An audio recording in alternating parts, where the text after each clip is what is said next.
and water polo without the water. It's called team handball, and it's most popular in Europe. Contested at the 36 Berlin Olympics, it was dropped until '72. The U.S. fielded unsuccessful teams at both Munich and Montreal. Recently, the Danish national team toured the United States. The Danes claim to have invented the sport. That's debatable, but there's no debate about the speed, action, and excitement of team handball.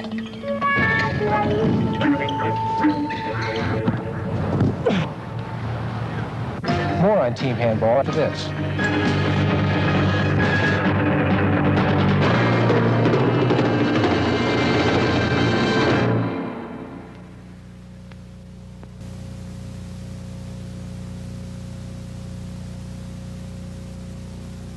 In this position here, I learned team handball, like basketball, was a limited contact sport. That's right. If you reach behind me and grab me like this is the foul, which we call a 7 meter. Yeah. And it's like a penalty shot in soccer. Okay, what happens with a foul now? Where is your penalty shot taken from? It's 7 meters straight. 7 meters directly in front of the goal, and it's just the penalty shooter in the goal. That's it. And it's usually 90% shot. From the side. All players except the goalie must be able to both score and play defense. Winger Joe Story showed me how he sets up for a shot. Try to shoot it right off their hip. This is a wing shot. What I do, I'm moving towards the ball. I have 3 steps once I have the ball. So I'm moving towards the ball, and I'm trying to catch the ball in the air and taking a hard step right to make the defender commit inside. Then I'm taking 2 quick steps, one left and another one with my right, trying to step around the defender. Trying to get in a better shooting angle than right. Go in there. Exactly. Okay. Try to get a shooting angle. And if he does recover on defense, I'm already behind him. So the only way he can stop me is grab my arm. And then we have a penalty situation, and it's one-on-one with the goalie. Watching Joe, it was easy to see why he's one of America's top-scoring threats. It was a tough act to follow. All right, I'll go through. That's it. That's it. Oh. Yeah, scoring. Okay, all right, now I'll do it in fast motion. Okay.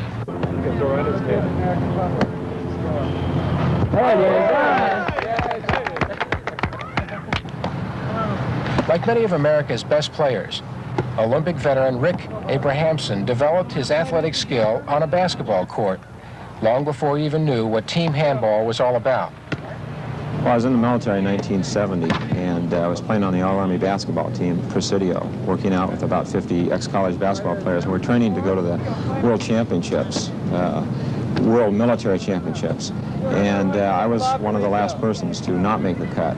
I had come down on orders for Vietnam and was headed to Vietnam within 2 weeks. My coach, basketball coach at the time, said, Rick, we'll let you go home, take a leave, take 8 or 10 days and report back to your installation.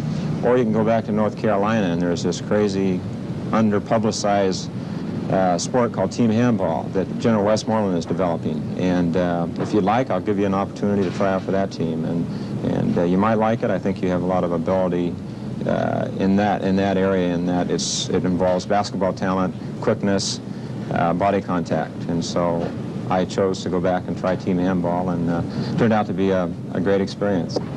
Handball is constant movement, it's constant motion. You can only hold on the ball for 3 seconds. It's a fast-moving passing game with a lot of body contact. And for me, that's the ultimate in sports. Handball does not resemble American handball at all. It originated in Europe in the early 1900s. It's a court game played on a basketball court, a little larger than a basketball court, I should say, and utilizing 6 court players plus a goalie and soccer goals at each end. The object being to throw a ball into a goal past the defense. So it doesn't resemble American handball at all. It resembles probably hand soccer without the feet. Action starts outside a 9-meter broken line. Only the goalie is permitted inside a solid line 6 meters from the net. Typically, the defending team, the O's, line up between their own goal at the right and the attackers, the X's. The point man or circle runner tries to penetrate the middle and draw the defenders toward him. This gives the wings on either side room to operate. The 3 backcourt men can shoot or pass the ball to the circle runner or the wings, depending on who has the best chance to throw the ball into the net for a point. Some of the American players had never been to California before, so native Mark Wright doubled as a teammate and a tour guide. Okay, on the other side there's a canyon called Santa Monica Canyon.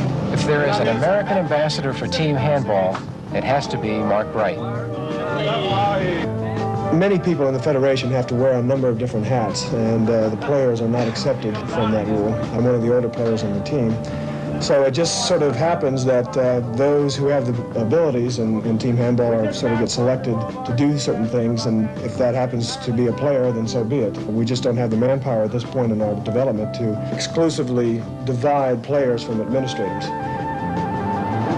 On the other hand, the Danish national team arrives with a full complement of players, coaches, and managers. Mark Wright arranged their cross-country tour to promote the game and to give the young American national team a taste of world-class competition. When we play tonight, there's very little chance that we'll beat the Danes. They're the number 4 ranked team in the world. They've been playing the game all their lives, and they're a great team. And if we don't have our act together completely, and I mean completely by playing 2 30-minute halves, we'll get beat by 10 or 12 goals. The game is so new to America that the players themselves had to fashion team handball courts out of available basketball floors during the 5-city tour. The tour served as a crash course to prepare the Americans for their real objective. Let's go. All right, let's get it. Go now. The Danes in red wisely conserve their energy, while the less patient Americans come out shooting. We can't trade goals with the Danes, and by that I mean that we can't play kind of a run-and-gun style the way the Danes would let the game go if we tried to play that way. What we've got to do is try to control the ball, play good, tough defense, and when we get the ball from them, hold on to it for a while. But as the game wears on, the Americans wear down. Here a bad pass is stolen and converted into an easy score. Coach Mike Cavanaugh tries to keep the game close with fresh subs. It works for a while. That would be you in your place. Mike Cavanaugh first coached me at UCLA 2 years ago. He's the man that taught me the game and a number of us on the team. And he knows probably more about the game than any other American coach in this country. Danish veteran Anders Dahl Nielsen thinks the American squad has improved, but still lacks experience. I have played against them at the Pro Olympics in Montreal in '65, and I think that they are very good players. Their movements on the field are perhaps a little bigger, not quick, but they are perhaps more basketball than handball. In Denmark, nearly every boy or girl plays soccer in the summer and handball in the winter, and therefore we can be good at handball. The Danes are up by 6 at the 10-minute halftime break.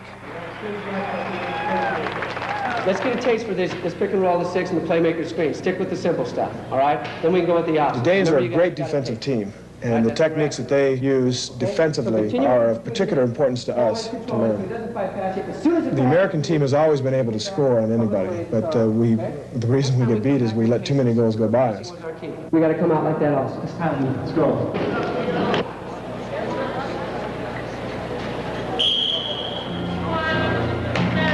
Playing all out in the first half, the Americans kept it close. But now they have little left in the second, and the Danes score almost at will.